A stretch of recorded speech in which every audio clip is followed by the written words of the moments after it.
Good evening everyone. आज का session उन सभी स्टूडेंट्स के लिए बड़ा ही इंपॉर्टेंट रहने वाला है जो स्टूडेंट्स पंजाब स्टेट एग्जाम्स की तैयारी कर रहे हैं। और उन स्टूडेंट्स के लिए भी ये सेशन बहुत एक्टिव सेशन या फिर जिसको बोल सकते हैं बेनिफिशियल सेशन रहेगा, जो इंग्लिश को बहुत अच्छे तरीके से समझना चाहते हैं, बिल्कुल कोर में जाके इन चीजों को समझना चाहते हैं।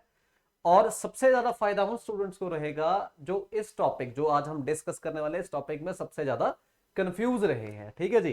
तो शुरू करते हैं आज का टॉपिक। आज का टॉपिक रहेगा हमारा एक्टिव वॉइस पैसिव वॉइस, एक बड़ा ही इंपॉर्टेंट टॉपिक।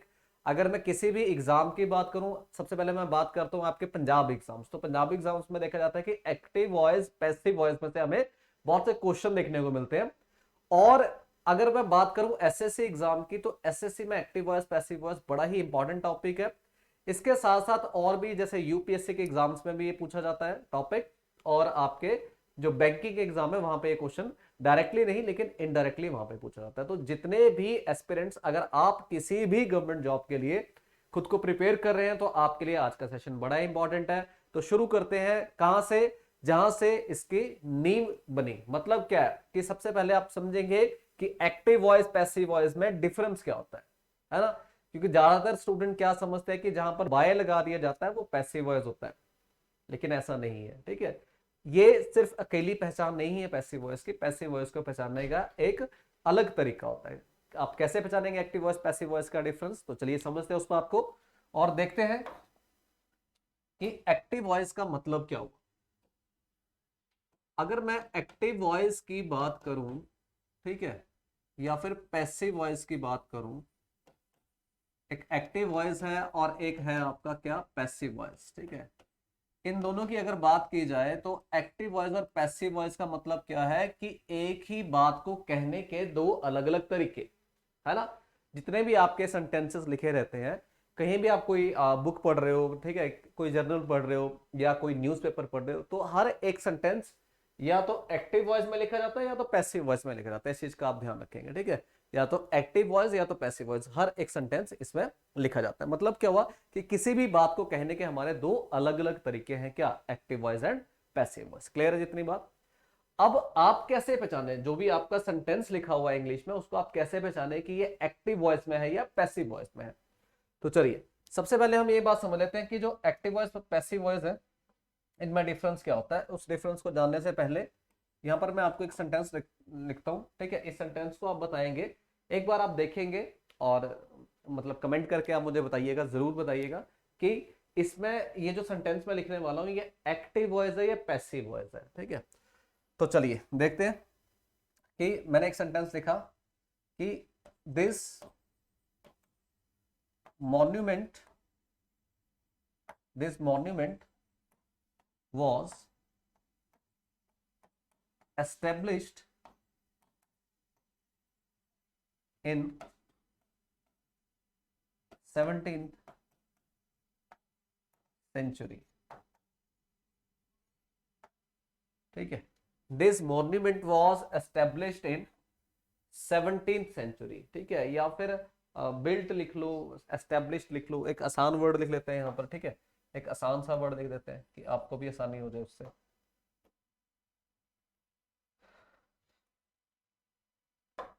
बिल्ट लिख देते हैं। ठीक है, this monument was built in 17th century. Clear, ये हमने सेंटेंस लिखा। तो जरूर बताइएगा आप कमेंट में कि ये एक्टिव वॉइस है पैसिव वॉइस है।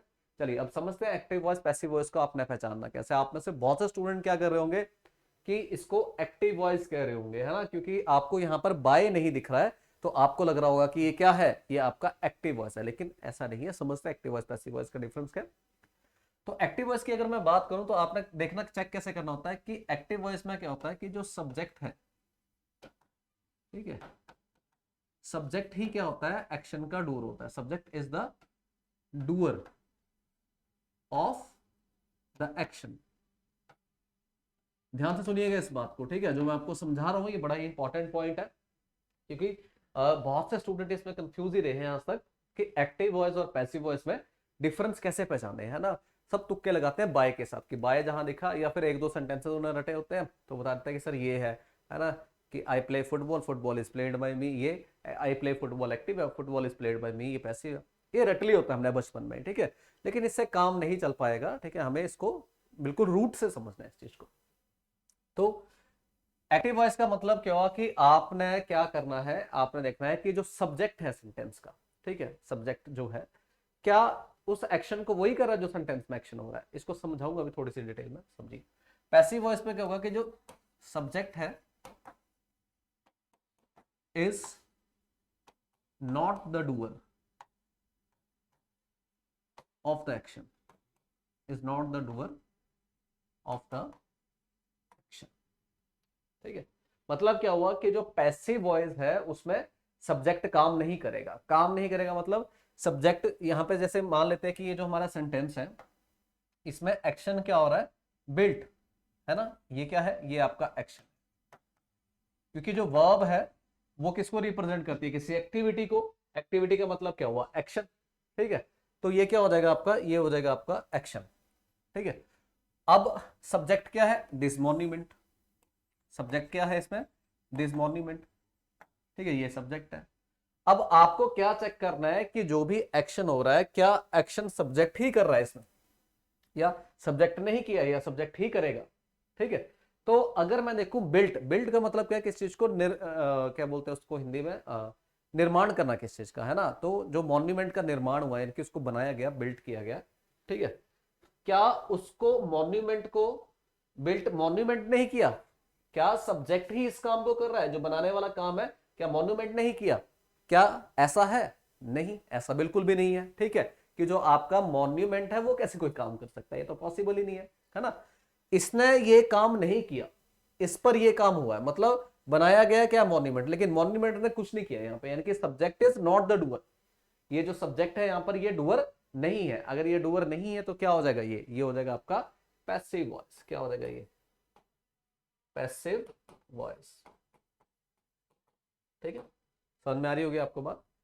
एक और सेंटेंस में लिखता हूं, एक सेंटेंस और हम लिखते हैं, ठीक है। कैसे लिखेंगे कि मैंने यहां पर लिखा कि द टीचर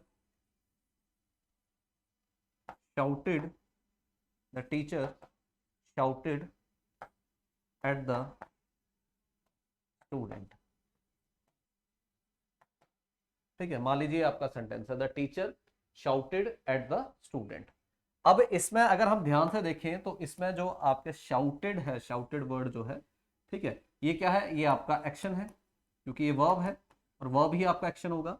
और जो द टीचर है ये क्या है, ये सब्जेक्ट है, ठीक है। जो टीचर है ये क्या है, ये एक सब्जेक्ट है, और शाउटेड जो है ये क्या है, ये एक एक्शन है, ठीक है।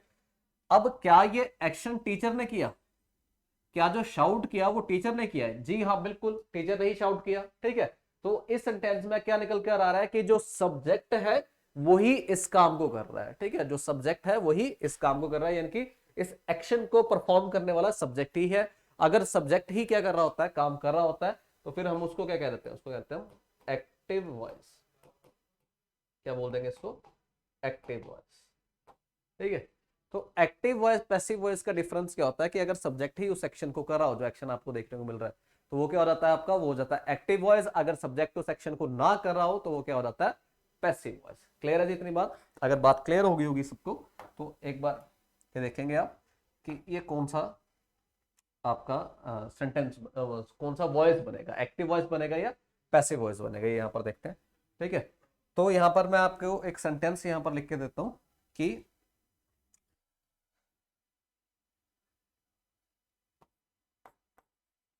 the letter has been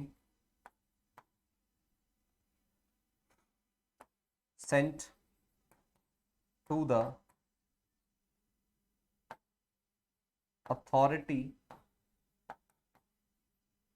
concerned, ठीक है। मान लीजिए आपके पास ये सेंटेंस में लिख दिया the letter has been sent to the authority concern, कि जो लेटर है उसको सेंड कर दिया गया है किसके किसके पास, जो भी उससे रिलेटेड अथॉरिटी है, इनकी जो अथॉरिटी कंसर्न है। क्लियर। तो अब यहां पर आपको क्या देखना है कि आपका जो सब्जेक्ट है वो कौन है, लेटर है, ये है आपका सब्जेक्ट, और एक्शन क्या है, भेजना यानी कि सेंट, ये आपका एक्शन है, ठीक है। अब अगर आप ध्यान से देखें तो ये जो एक्शन है, भेजा जो है वो किसने भेजा है? लेटर ने भेजा है क्या? ये जो सब्जेक्ट है इसने भेजा है क्या कुछ? तो ऐसा तो नहीं है, ठीक है, ऐसा तो नहीं है। तो क्या हो जाएगा कि जो ये जो एक्शन है ये एक्शन सब्जेक्ट ने नहीं किया, यानी कि लेटर ने कुछ नहीं भेजा, लेटर थोड़ी कुछ भेज सकता है, ठीक है। तो ये जो एक्शन है ये सब्जेक्ट ने नहीं करा, अगर सब्जेक्ट ने नहीं किया तो कौन सा वॉइस बनेगा? ये, बहुत अच्छे, वेरी गुड। कौन सा बन जाएगा? पैसिव वॉइस, ठीक है। तो ये एक डिफरेंस है, मुझे लगता है आपको अच्छे से समझ में आ गया होगा, ठीक है। और अगर नहीं समझ में आया तो एक बार फिर से रिपीट करके देख लेना इस वीडियो को, क्योंकि समझ में आ ही जाएगा, ये ऐसा कॉन्सेप्ट है, समझ में आ ही जाएगा। और मुझे जहां तक लगता है कि आज आप क्लैरिटी तक पहुंच गए होंगे, है ना। जो कंफ्यूजन हमें बचपन से रही है, बहुत से स्टूडेंट को रहती है, मेरे पास बहुत से स्टूडेंट आते हैं कि कहते हैं sir active voice passive voice हाँ जी पढ़े थे लेकिन याद नहीं है। ओके, कई कहते हैं कि सर पढ़े हैं याद भी है लेकिन थोड़े थोड़े, कई कहते हैं सर हाँ जी जिसमें बाय लगता है ना। मतलब कंफ्यूजन ही बनी हुई है हर जगह पे, एक्टिव वॉइस पैसिव वॉइस को लेके कंफ्यूजन ही बनी हुई है, ठीक है। और ये ऐसा टॉपिक है जो बड़ा इंपॉर्टेंट है, जो सारे एग्जाम्स में पूछा ही जाता है, ठीक है। तो यही हमारी एक वजह थी जो आज मैं आपके साथ active voice passive voice discuss कर रहा हूँ, ठीक है। अब आपको देखना है कि क्वेश्चंस कैसे आप हैंडल करें, क्योंकि ये तो हम पहचानना सीख गए कि एक्टिव वॉइस और पैसिव वॉइस में डिफरेंस क्या है, लेकिन हमें ये भी तो पहचानना है कि इन क्वेश्चंस को डील कैसे करें। मतलब इन ये क्वेश्चन अगर हमें एग्जाम में देखने को मिलेंगे तो इन्हें सॉल्व कैसे करना है, मेन तो मुद्दा यही है ना, ठीक है। तो पहली जो स्टेप था, पहला जो स्टेप था वो हम क्लियर कर चुके हैं और अगले स्टेप की तरफ बढ़ रहे हैं। अगले स्टेप में क्या होगा कि क्वेश्चन कैसे आएंगे, आपको क्वेश्चन आएंगे कि आपके पास एक एक्टिव वॉइस दे दिया जाएगा, उसको कहेंगे कि इसके पैसिव वॉइस जो है राइट उसको चूज करो, ठीक है। जो भी इसके 4 ऑप्शन दे दिए जाएंगे और जो राइट ऑप्शन होगा उसको चूज करो, यानी कि इसका जो राइट पैसिव वॉइस बनेगा उसको चूज करो। या तो क्या होगा इसका वाइस वर्सा कि पैसिव वॉइस दे दिया जाएगा, इसका एक्टिव वॉइस चूज करो, ठीक है। या फिर इससे ना कुछ इनडायरेक्ट क्वेश्चंस भी बनते हैं। इनडायरेक्ट क्वेश्चंस का मतलब क्या होता है कि कॉन्सेप्ट जो है वो एक्टिव वॉइस पैसिव वॉइस का लगेगा, लेकिन पूछा किसी और उसमें जाएगा, जैसे एरर डिटेक्शन में पूछ लिया, सेंटेंस इंप्रूवमेंट में पूछ लिया, ठीक है। या फिर जिसको बोल सकते हैं कि ब्लैंक्स में कहीं पूछ लिया, ठीक है। तो ये कहीं भी पूछा जा सकता है, जस्ट आपको क्या करना है, आपको कॉन्सेप्ट सीखना है। कॉन्सेप्ट अगर आपकी समझ में आ गया तो आप क्वेश्चन को with in fractions of second आप उसको सॉल्व कर पाएंगे, ठीक है। ये मेरा वादा है आपसे, बस ध्यान से सुनते रहिएगा जो भी मैं आपको समझा रहा हूँ, ठीक है। और इससे ये मतलब क्वेश्चन यहाँ पे देखने को मिलेंगे ही मिलेंगे इस टॉपिक से आपको, ठीक है। तो चलिए शुरू करते हैं कि एक्टिव वॉइस से पैसिव वॉइस में अगर मुझे चेंज करना हो तो हाउ कैन वी चेंज, ठीक है। एक्टिव वॉइस से पैसिव वॉइस में अगर मुझे चेंज करना हो तो कैसे कर सकते हैं। तो देखिए समझिए इस चीज को, ये चीज आपको पहले भी आपने पढ़ी होगी और आपको याद भी आ जाएगी, और जो स्टूडेंट लगातार इंग्लिश पढ़ रहे हैं कंपटीशन के लिए उनको ये पता भी होगी, ठीक है। लेकिन इसमें कुछ समझने वाली चीजें हैं जो बड़ी इंपॉर्टेंट है, तो वो चीजें हम समझेंगे। तो एक्टिव वॉइस की अगर मैं बात करूं तो एक्टिव वॉइस में मान लीजिए आपके पास एक सब्जेक्ट है, ठीक है, एक वर्ब है, कोई भी वर्ब है, चाहे वो फर्स्ट फॉर्म है, सेकंड है, थर्ड है, कोई भी वर्ब, ठीक है। और एक क्या है आपके पास? ऑब्जेक्ट है। एक सब्जेक्ट है, एक वर्ब है और एक ऑब्जेक्ट है, ठीक है, एक्टिव वॉइस में। अब इसको क्या करना है आपने? पैसिव वॉइस में चेंज करना है, ठीक है। अब पैसिव वॉइस में अगर आप चेंज करेंगे तो आपको करना क्या है कि जो भी आपका ऑब्जेक्ट होगा उसको आप यहां पर क्या बना देंगे? सब्जेक्ट बना देंगे, ठीक है। जो भी आपका ऑब्जेक्ट होगा उसको क्या बना देंगे? सब्जेक्ट बना देंगे। और जो सब्जेक्ट होगा इसको आप क्या करोगे? किसी प्रेपोजिशन का ऑब्जेक्ट, ठीक है, क्या कर देंगे इसको? किसी प्रेपोजिशन का ऑब्जेक्ट बना देंगे, यानी कि प्रेपोजिशन के बाद लिख दिया जाएगा। जो सब्जेक्ट हो, जो ऑब्जेक्ट होगा उसको सब्जेक्ट बना देंगे और जो सब्जेक्ट होगा उसको किसी प्रेपोजिशन का ऑब्जेक्ट बनाएंगे हम, ठीक है। अगर प्रेपोजिशन का ऑब्जेक्ट इसको बना दिया है, ठीक है, तो अब आपको क्या करना है कि ये जो वर्ब है, ये वर्ब किसी भी फॉर्म में हो, ये वर्ब किसी भी फॉर्म में हो, चाहे फर्स्ट फॉर्म में हो, सेकंड में हो, थर्ड में हो, आईएनजी फॉर्म में हो, किसी भी फॉर्म में हो, कोई फर्क नहीं पड़ता। जैसे ये पैसिव वॉइस में जाएगी तो ये बन जाएगी वर्ब की थर्ड फॉर्म, ठीक है। जैसे ही ये पैसिव वॉइस में जाएगी तो ये क्या बन जाएगी? ये बन जाएगी वर्ब की थर्ड फॉर्म। समझ रहे बात? ठीक है, कोई भी हो, चाहे फर्स्ट है तो भी थर्ड, सेकंड है तो भी थर्ड, फोर्थ है तो भी थर्ड, थर्ड है तो भी थर्ड, थर्ड तो थर्ड ही। अब ये जो थर्ड फॉर्म ऑफ वर्ब होती है ये डिपेंडेंट वर्ब होती है, ठीक है। जो थर्ड फॉर्म ऑफ वर्ब है वो डिपेंडेंट वर्ब है। डिपेंडेंट वर्ब का मतलब क्या हुआ कि ये कभी भी ना अकेले नहीं लिखी जाती, कभी भी अकेले नहीं लिखी जाती। अगर इसको आपको लिखना है तो इसके साथ आपको इससे पहले एक हेल्पिंग वर्ब भी लिखनी पड़ेगी। थर्ड फॉर्म और आईएनजी फॉर्म वर्ब की ये डिपेंडेंट वर्ब्स होती हैं, ये कभी भी अकेले नहीं लिखी जाती। जब भी ये लिखी जाएंगी तो इनसे पहले आपको क्या लिखनी होती है, एक हेल्पिंग वर्ब लिखनी होती है। समझ पा रहे बात को, ठीक है। तो अब ये वर्ब की थर्ड फॉर्म मैंने लिख दी। अब वर्ब की थर्ड फॉर्म में तो इससे पहले भी क्या आना चाहिए, एक हेल्पिंग वर्ब आनी चाहिए, ठीक है। तो यहां पर हम क्या कर देंगे, यहां पर एक हेल्पिंग वर्ब का यूज करेंगे, एचवी। एचवी मतलब हेल्पिंग वर्ब का यूज करेंगे, ठीक है। हेल्पिंग वर्ब का यूज किया जाएगा। समझ रहे हो बात, ठीक है। समझ गए होंगे, आई होप बहुत अच्छे से समझ गए होंगे आप इस बात को, ठीक है। अब यहाँ पे एक चीज समझो, क्या समझा हमने, कि जो भी ऑब्जेक्ट होगा वो क्या बन जाएगा, आपका सब्जेक्ट बन जाएगा। जो सब्जेक्ट होगा वो जाकर क्या बन जाएगा, प्रीपोजिशन का ऑब्जेक्ट बन जाएगा। वर्ब कोई भी हो वो जाकर क्या हो जाएगी, वर्ब की थर्ड फॉर्म में चेंज हो जाएगी। क्लियर। और थर्ड फॉर्म क्या है, डिपेंडेंट। डिपेंडेंट से पहले क्या लगानी है आपने, हेल्पिंग वर्ब। अब मैं आपको एक पॉइंट बताता हूं, बड़ा ही इंपॉर्टेंट पॉइंट, कि जो भी आपकी ये एक्टिव वॉइस पैसिव वॉइस वाली गेम है ना, ये सारी टिकी किस पे हुई है, हेल्पिंग वर्ब पे। क्योंकि बाकी तो सब फिक्स है कि सब्जेक्ट ऑब्जेक्ट बन जाएगा, ऑब्जेक्ट सब्जेक्ट बन जाएगा, वर्ब थर्ड फॉर्म में चेंज हो जाएगी। ये सारा तो फिक्स है, ठीक है। सारी गेम कहां पे घूमती है आकर, ये घूमती है हेल्पिंग वर्ब पर, ठीक है। तो आपकी जो हेल्पिंग वर्ब है वो सबसे ज्यादा इंपॉर्टेंट रोल प्ले करती है एक्टिव वॉइस पैसिव वॉइस में, ठीक है। अच्छा, कभी अगर आप देखो कि किसी सेंटेंस में किसी वर्ब के साथ हेल्पिंग वर्ब नहीं लिखी तो समझे करो एक्टिव वॉइस है, क्योंकि पैसिव वॉइस तो कभी भी हेल्पिंग वर्ब के बिना लिखा ही नहीं जाता। पैसिव वॉइस हेल्पिंग वर्ब के बिना कभी लिखे ही नहीं जाते, ठीक है। तो कहीं आपको दिखे, एक मतलब ऐसे हिंट बता रहा हूं, एक हिंट होती है, ठीक है। कहीं आपको दिखे कि यार इस सेंटेंस में कोई हेल्पिंग वर्ब नहीं लिखी तो डेफिनेटली वो एक्टिव वॉइस होगा, ठीक है। लेकिन आपको पहचानना किस तरीके से, आपको पहचानना तो इसी तरीके से एक्टिव वॉइस पैसिव वॉइस जो हमने समझा, ठीक है। पहचानना आपको इस तरीके से, लेकिन मैं आपको ये बता रहा हूँ कि ये आपके लिए बेनिफिशियल हो सकती है, ठीक है। कि हाँ हेल्पिंग वर्ब नहीं है तो मतलब पैसिव वॉइस तो हो ही नहीं सकता, क्योंकि जितने भी पैसिव वॉइस हैं हमारे वो सारे ही हेल्पिंग वर्ब लेकर चलते हैं अपने साथ। क्लियर, हेल्पिंग वर्ब उनमें यूज होगी ही होगी। समझ गए इतनी बात, बहुत बढ़िया, ठीक है। अगर इतनी बात आप लोग समझ गए हो तो देखिए फिर अब हेल्पिंग वर्ब का ही सारा रोल है, क्योंकि बाकी सारी चीजें फिक्स है। सब्जेक्ट ऑब्जेक्ट इंटरचेंज होंगे, वर्ब थर्ड फॉर्म में चेंज होगी, हेल्पिंग वर्ब लगेगी उससे पहले। अब ये हेल्पिंग वर्ब अगर आपको लगानी आ गई तो आपको एक्टिव वॉइस पैसिव वॉइस आ गई। अब इस हेल्पिंग वर्ब के लिए हमारे पास इतना बड़ा सा चार्ट दे देते हैं कि भाई ये चार्ट रट लो, कि अगर ये टेंस है तो ये लिख दो, ये टेंस है तो ये हेल्पिंग वर्ब। बहुत बड़ा सा चार्ट एक हमारे पास पकड़ा देते हैं ना। और उससे क्या होता है कि डर जाते हैं ज्यादातर स्टूडेंट, है ना, कि यार कौन इतना रटेगा बैठ के, यार इतना थोड़ी होगा हमसे कि इतना थोड़ी रटने बैठेंगे, ठीक है। तो आज वो चिंता अपनी छोड़ दो आप, ठीक है। आज के बाद आपको एक्टिव वॉइस पैसिव वॉइस का जो चार्ट है उसे कभी रटना ही नहीं पड़ेगा। वो स्ट्रक्चर आपको रटने ही नहीं पड़ेंगे एक्टिव वॉइस पैसिव वॉइस के, ठीक है। लेकिन हाँ, उसके लिए एक छोटी सी कंडीशन है कि आपको टेंस की नॉलेज होना बहुत जरूरी है।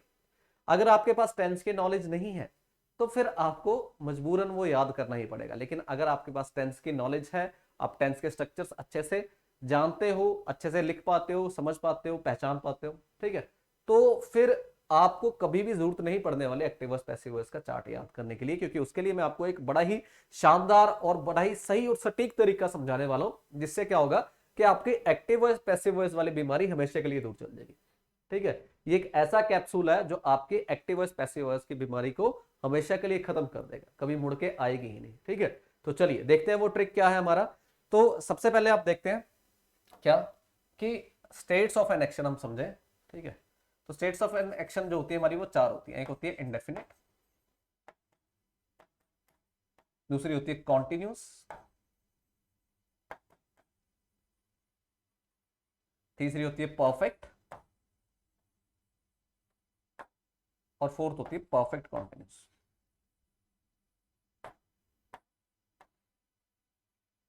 परफेक्ट कॉन्टिन्यूस, ठीक है। एक है इंडेफिनिट, दूसरी है कॉन्टिन्यूस, तीसरी है perfect, and fourth one is perfect continuous. ये चार हमारी क्या है, स्टेट ऑफ एन एक्शन है। मतलब जिसको आप लोग टेंस भी बोलते हो कि टेंस है ये, ठीक है, कि इंडेफिनिट टेंस है, कॉन्टिन्यूस टेंस है, perfect tense and perfect continuous tense, ठीक है, ऐसे भी बोला जाता है। लेकिन हाँ, इनको जो अगर हम एक जिसको कहते हैं कि एक टेक्निकली अगर इसको समझना चाहे तो इसको टेंस नहीं, इसको स्टेट्स ऑफ एन एक्शन कहा जाता है, ठीक है। क्या कहा जाता है, स्टेट्स ऑफ एन एक्शन। अगर आप टेंस में कह रहे हो कोई दिक्कत नहीं, क्योंकि हमें तो अपने क्या करना है, हमें एक्टिव वॉइस पैसिव वॉइस पे ध्यान देना है, क्या किसको कह रहे हैं। पर मुझे ऐसा लगता है कि अगर आप इंग्लिश सीख रहे हो तो आपको सब कुछ पता होना चाहिए इंग्लिश के बारे में। क्लियर?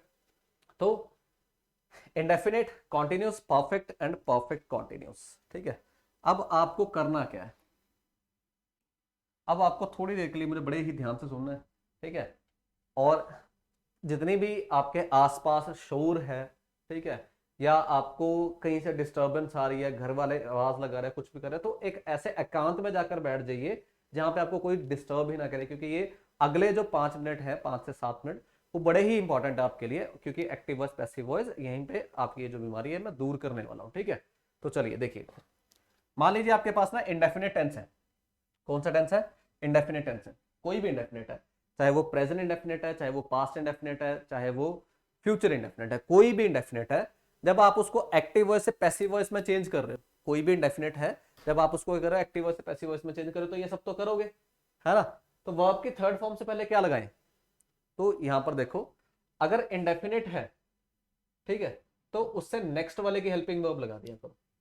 जैसे मान लीजिए आपके पास प्रेजेंट इंडेफिनिट है, तो प्रेजेंट कॉन्टिन्यूस की हेल्पिंग वर्ब लगा दो जब उसको पैसिव वॉइस में चेंज करोगे, यानी कि इज एम आर लगा दो। पास्ट इंडेफिनिट है, तो जब आप उसको पैसिव वॉइस में चेंज करो तो हेल्पिंग वर्ब कौन सी लगा दो? पास्ट कॉन्टिन्यूस की, नेक्स्ट वाले की। और फ्यूचर इंडेफिनिट है तो फ्यूचर कॉन्टिन्यूस की लगा दो जब भी उसको पैसिव वॉइस में करा जाएगा। ठीक है, मतलब यहां से हम क्या समझे कि जब भी इंडेफिनिट टेंस होगा तो आप क्या करेंगे, आप उससे नेक्स्ट वाले की हेल्पिंग वर्ब लगा देंगे। अब इंडेफिनिट चाहे वो किसी का भी हो, चाहे प्रेजेंट का हो, पास्ट का हो या फ्यूचर का हो, किसी का भी हो, डजेंट मैटर। ठीक है, इतनी समस्या हमारी हल हो गई। ठीक है, अब यही सेम केस आपका परफेक्ट कॉन्टिन्यूस के साथ भी है। अब यही सेम केस आपका परफेक्ट कॉन्टिन्यूस के साथ भी है। ठीक है, कि परफेक्ट कॉन्टिन्यूस, सॉरी परफेक्ट के साथ भी है, कि मान लीजिए आपके पास कोई भी परफेक्ट टेंस है, चाहे वो प्रेजेंट परफेक्ट, चाहे वो पास्ट परफेक्ट, चाहे वो फ्यूचर परफेक्ट, कोई भी परफेक्ट है, डजंट मैटर। आप क्या करेंगे, आप जैसे उसको पैसिव वॉइस में चेंज करेंगे तो आपको क्या करना है, उससे नेक्स्ट वाले की हेल्पिंग वर्ब उठा के लगा देनी है। उससे नेक्स्ट क्या आता है, जैसे मान लीजिए प्रेजेंट परफेक्ट है, उससे नेक्स्ट क्या आएगा? प्रेजेंट परफेक्ट कॉन्टिन्यूस, उसकी हेल्पिंग वर्ब लगाओ। ठीक है, अगर पास्ट परफेक्ट है तो पास्ट परफेक्ट कॉन्टिन्यूस की हेल्पिंग वर्ब लगाओ, अगर फ्यूचर परफेक्ट है तो फ्यूचर परफेक्ट कॉन्टिन्यूस की हेल्पिंग वर्ब लगाओ। क्लियर? तो इन दोनों में तो ऐसे ही होगा कि अगर इंडेफिनिट है आपके पास तो इंडेफिनिट में उससे नेक्स्ट वाले की हेल्पिंग वर्ब लगा दो। ठीक है, और अगर आपके पास परफेक्ट है तो उससे नेक्स्ट वाले की हेल्पिंग वर्ब लगाओ। इतनी बात समझ गए? इतनी बात समझ गए? बिल्कुल समझ गए होंगे। ठीक है, अब अगला देखते हैं। अगला, अब दो तो हमारे हो गए कंप्लीट, ये भी हो गया कंप्लीट, ये भी हो गया कंप्लीट। अब उससे नेक्स्ट क्या है? अब कॉन्टिन्यूस और परफेक्ट कॉन्टिन्यूस बचे हैं। तो पहले कॉन्टिन्यूस की बात कर ले। अब कॉन्टिन्यूस में क्या करेंगे, आप नेक्स्ट वाले की हेल्पिंग वर्ब नहीं उठाएंगे, नेक्स्ट वाले की हेल्पिंग वर्ब सिर्फ इन दोनों में उठाएंगे, सिर्फ इन दोनों में। ठीक है, आप क्या करेंगे कि जो कॉन्टिन्यूस टेंस है, अगर ये आपको देखने को मिलता है, आप नेक्स्ट वाले की हेल्पिंग वर्ब ना उठाएं, आपको जस्ट क्या करना है, ऐड करना है इसमें कुछ। क्या ऐड करना है कि वर्ब की थर्ड फॉर्म से पहले बीइंग लिख दिया करो, बस। ठीक है, जो उसकी हेल्पिंग वर्ब है उसको एज इट इज रहने दो, वर्ब की थर्ड फॉर्म से पहले बीइंग लिख देना, बस इतनी सी बात। ठीक है, वर्ब की जो थर्ड फॉर्म होगी उससे पहले क्या लिख देना आपने? बीइंग लिख देना। समझ गए जितनी बात? कोई दिक्कत परेशानी इस बात में? कोई दिक्कत परेशानी नहीं होगी। ठीक है, कि कॉन्टिन्यूस टेंस जो है, अगर कॉन्टिन्यूस टेंस आपको देखने को मिल रहा है तो आप वर्ब की थर्ड फॉर्म से पहले बीइंग लगा दो, हेल्पिंग वर्ब ऐसे रहने दो। जैसे प्रेजेंट कॉन्टिन्यूस है, मान लेते हैं प्रेजेंट कॉन्टिन्यूस की helping verb is am are, उसको ऐसे रहने दो इज एम आर को, बस वर्ब की थर्ड फॉर्म से पहले क्या लगा दो? बीइंग लगा दो। ठीक है, हरी बात समझ में? पास्ट में भी फ्यूचर में भी कॉन्टिन्यूस में ऐसे ही होगा। क्लियर? तो ये भी हो गया हमारे साथ सॉल्व, ये भी हमारा सॉल्व हो गया। बचा कौन सा? Perfect continuous. तो जो परफेक्ट कॉन्टिन्यूस है ना राजे, वो कभी भी चेंज नहीं होता एक्टिव वॉइस से पैसिव वॉइस में। क्यों नहीं होता है मैं आपको आगे समझाने वाला हूं कि क्यों नहीं होता। ठीक है, लेकिन आप इतना याद रखेंगे कि परफेक्ट कॉन्टिन्यूस कभी भी एक्टिव वॉइस से पैसिव वॉइस में चेंज नहीं होगा। समझ गए इतनी बात? ठीक है, अगर इतनी बात आप लोग समझ गए हो तो बहुत बढ़िया। अब जिन स्टूडेंट्स को टेंस की नॉलेज है ऑलरेडी, तो वो तो यहीं से अपना गुजारा कर लेंगे, खत्म, यहीं पे वो समझ गए सारा, जितनी भी गेम एक्टिव पैसिव वॉइस की वो समझ गए यहीं से। ठीक है, जो स्टूडेंट कुछ ऐसे भी होंगे जिनको आते ही नहीं है, बेचारों को टेंस ही नहीं आते, तो उनके लिए क्या करें? तो उनके लिए मैं फिर आपको वही जो करना था हमें। ठीक है, तो सबसे पहले बात कर लेते हैं हम किसकी? कॉन्टिन्यूस की। मैं आपको नेक्स्ट स्लाइड पर ये पूरा ही बना के देता हूँ। ठीक है, सबसे पहले हम बात कर लेते हैं किसकी? इंडेफिनिट की कि इंडेफिनिट में कैसे लगाए हेल्पिंग वर्ब।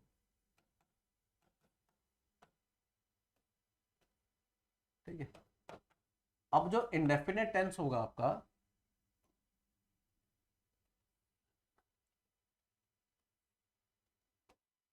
अब जो इंडेफिनिट टेंस होगा आपका, ठीक है, इंडेफिनिट टेंस में आपके पास तीन अलग अलग टेंसेस आपको देखने को, पहला देखने को मिलेगा कौन सा, प्रेजेंट इंडेफिनिट। दूसरा आपको देखने को मिलेगा पास्ट इंडेफिनिट। और थर्ड आपको देखने को मिलेगा क्या, फ्यूचर इंडेफिनिट। ठीक है, ये तीन टेंसेस आपको देखने को मिलेंगे, present indefinite, past indefinite and future indefinite. ठीक है, अब हमने क्या समझा था कि इंडेफिनिट है तो उससे नेक्स्ट वाले की हेल्पिंग वर्ब लगाओ। जैसे प्रेजेंट इंडेफिनिट है तो किसकी हेल्पिंग वर्ब आ जाएगी, प्रेजेंट कॉन्टिन्यूस की। तो प्रेजेंट कॉन्टिन्यूस की हेल्पिंग वर्ब क्या होती है, इज एम आर। किससे पहले लिखना है इसे, वर्ब की थर्ड फॉर्म से पहले लिखेंगे, जो भी आपकी वर्ब की थर्ड फॉर्म है उससे पहले आप लिख देंगे। क्लियर। ऐसे ही पास्ट इंडेफिनिट में होगा, क्या हो जाएगा, वॉज वर हो जाएगा वर्ब की थर्ड फॉर्म से पहले। और ऐसे ही फ्यूचर इंडेफिनिट में भी होगा। ठीक है, तो उसकी हेल्पिंग वर्ब क्या होती है, will shall plus be, future continuous की हेल्पिंग वर्ब होती है। ठीक है, तो इंडेफिनिट में आप ऐसे करते हैं, जो इंडेफिनिट टेंस होगा उसमें आप ऐसे करेंगे। क्लियर, समझ गए इतनी बात, चलो बहुत बढ़िया। उसके बाद नेक्स्ट अगर हम बात करें,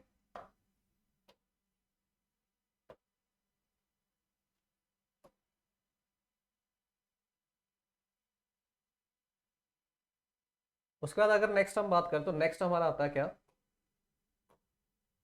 परफेक्ट। परफेक्ट टेंस, उससे नेक्स्ट ये आ जाएगा। ठीक है, क्या आ जाएगा, परफेक्ट टेंस। अब परफेक्ट में भी सेम यही होगा, present perfect, past perfect and future perfect. ठीक है, चलिए समझते हैं। First is present perfect, past perfect, future perfect. Future perfect, ये तीन टेंसेस हमारे पास आ गए। ठीक है, present perfect, past perfect and future perfect. अब इसमें क्या करें, सेम वही नेक्स्ट वाले की हेल्पिंग वर्ब उठाओ। ठीक है, और वर्ब की थर्ड फॉर्म से पहले वो हेल्पिंग वर्ब लगा दो। ठीक है, तो प्रेजेंट परफेक्ट से अगर हम नेक्स्ट की बात करें तो प्रेजेंट परफेक्ट कंटिन्यूस, उसकी हेल्पिंग वर्ब क्या होगी, हैज, हैव, बीन। हैज या फिर हैव और उसके साथ बीन। ठीक है, तो ये लगा दिया हमने, हैज या हैव प्लस बीन। किससे पहले लगाना है आपको, वर्ब की थर्ड फॉर्म से पहले। हैज या हैव बीन किससे पहले, वर्ब की थर्ड फॉर्म से पहले। क्लियर जी बात इतनी। ठीक है, उससे नेक्स्ट आ जाता है आपका क्या, पास्ट परफेक्ट। पास्ट परफेक्ट में क्या हो जाएगा फिर, हैड बीन आ जाएगा वर्ब की थर्ड फॉर्म से पहले। और फ्यूचर में क्या हो जाएगा, विल या शैल प्लस हैव बीन किससे पहले, वर्ब की third। ठीक है, जिनको टेंसेस की नॉलेज है वो तो समझ रहे होंगे मैं क्या बात कर रहा हूँ, जिसको नहीं है नॉलेज तो बच्चे आप ऐसे भी समझ सकते हो इस बात को। ठीक है, चलिए उससे नेक्स्ट देखते हैं। उससे नेक्स्ट क्या आएगा आपका, उससे नेक्स्ट आ जाएगा आपका क्या,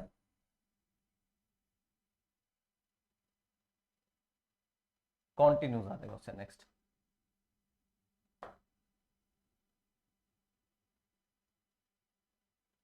ठीक है, उससे नेक्स्ट क्या आ जाएगा आपका, कॉन्टिन्यूस आ जाएगा।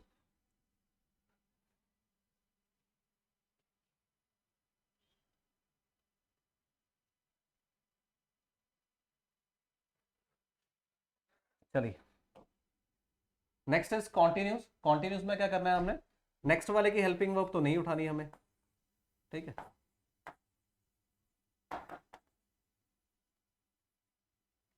Continuous tense,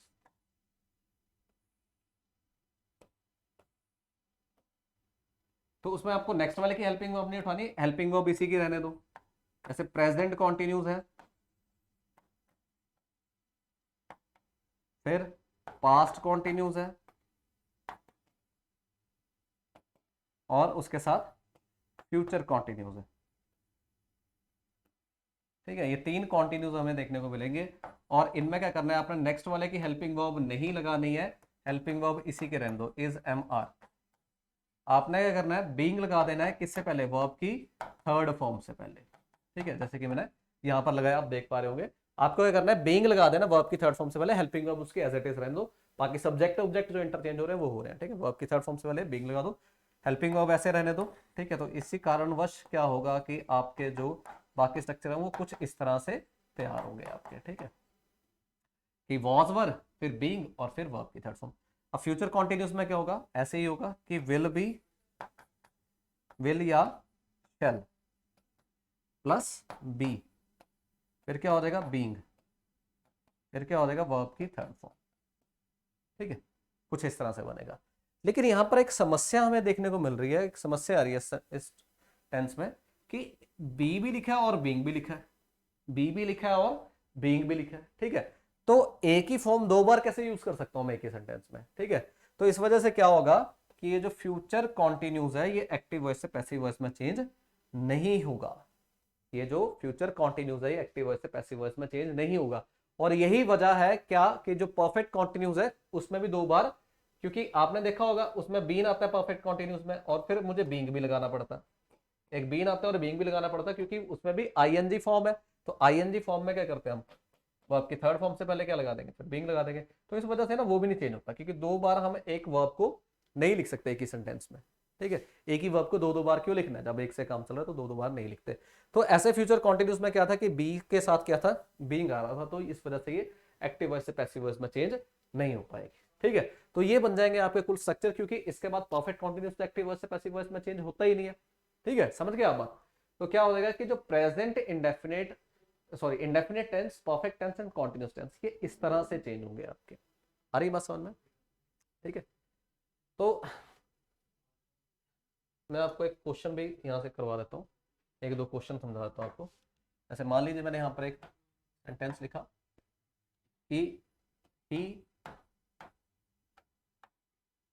doesn't speak Punjabi, he doesn't speak Punjabi, मान लो मैंने ऐसे लिख दिया, ठीक है। कि सबसे पहले आपको करना है टेंस पहचानना है। तो टेंस जो है आप में से बहुत से स्टूडेंट ऑलरेडी पहचान गए होंगे। इसका टेंस क्या है, इसका टेंस है प्रेजेंट इंडेफिनिट। अगर ये प्रेजेंट इंडेफिनिट टेंस है तो क्या करेंगे हम, नेक्स्ट वाले की हेल्पिंग वर्ब उठाएंगे। तो सबसे पहले देख लेते हैं सब्जेक्ट क्या है, आपके सब्जेक्ट है ही, पंजाबी क्या है, ऑब्जेक्ट है, ये क्या है, वर्ब है, वर्ब की फर्स्ट फॉर्म, ठीक है। करो चेंज, तो पंजाबी है इसको आगे लेकर आओ, क्या हो जाएगा पंजाबी, ठीक है। अब ये जो है ये थर्ड फॉर्म में चेंज हो जाएगी, किसमें, स्पोकन में। इसकी थर्ड फॉर्म स्पोकन होती है, मतलब फॉर्म ऑफ वर्ब भी आप साथ साथ में पढ़ते रहेंगे, ठीक है, क्योंकि वो भी इंपॉर्टेंट है आपके लिए। स्पोकन हो जाएगी, ठीक है। और ये जो है ये जाकर क्या बन जाएगा, किसी प्रेपोजिशन का ऑब्जेक्ट, यहाँ पे प्रेपोजिशन बाय लगाएंगे और फिर इसको ऑब्जेक्टिव फॉर्म में लिख देंगे हम, ठीक है।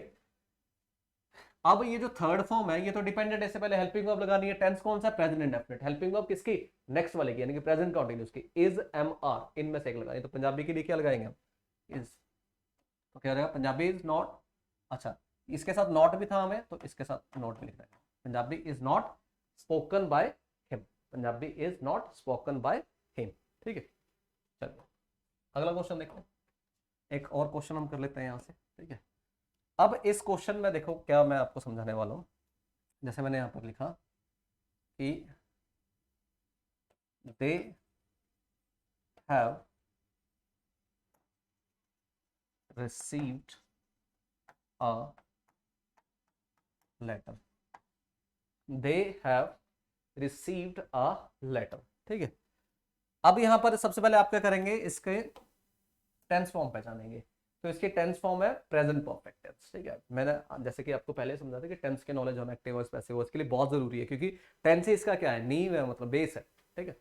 तो ये प्रेजेंट परफेक्ट टेंस है, ये लो, ये सब्जेक्ट हो गया, ये ऑब्जेक्ट हो गया। ऑब्जेक्ट को आगे लेकर आओ, क्या हो जाएगा, अ लेटर, ठीक है। रिसीव्ड की थर्ड फॉर्म रिसीव्ड ही होती है, ठीक है। और ये जो दे है ये वहां पर जाकर क्या बन जाएगा, बाय देम, ठीक है। ये क्या बन जाएगा, बाय देम, क्लियर। अब क्या हो जाएगा यहाँ पर कि they have received a letter. अब रिसीव्ड थर्ड फॉर्म बन गई, सब्जेक्ट ऑब्जेक्ट इंटरचेंज हो गए। अब ये टेंस कौन सा है, प्रेजेंट परफेक्ट, तो इससे नेक्स्ट वाले की हेल्पिंग वर्ब आप लगाएंगे। इससे नेक्स्ट क्या आता है, प्रेजेंट परफेक्ट कंटिन्यूस, जिसकी हेल्पिंग वर्ब क्या होती है, हैज या हैव के साथ बीन। ठीक है, तो लेटर के लिए हैज लगता है क्योंकि थर्ड पर्सन सिंगुलर केस है, तो क्या हो जाएगा, हैज बीन। तो क्या हो जाएगा, a letter has been received by them, इसका राइट आंसर हो जाएगा। अभी आपको देख के लग रहा हो कि बड़े आसान, ये तो बड़े आसान है ना। हाँ, आसान है, लेकिन इसको भी कॉम्प्लेक्स लेवल पे तो ले जाया जा सकता है ना। कि एग्जामिनर वैसे बहुत मुश्किल क्वेश्चन नहीं पूछता आपके पंजाब एग्जाम्स में, लेकिन फिर भी हम उस महायुद्ध के लिए तैयार होना है हमें, ठीक है, जिसमें हमें अपनी विजय प्राप्त करनी ही करनी है, जीतना ही जीतना है हमें, ठीक है।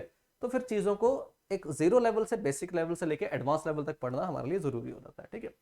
एक क्वेश्चन मैं और आपको करवा देता हूँ, छोटा सा एक आसान सा क्वेश्चन, ठीक है। मैंने यहाँ पे लिखा, ही इज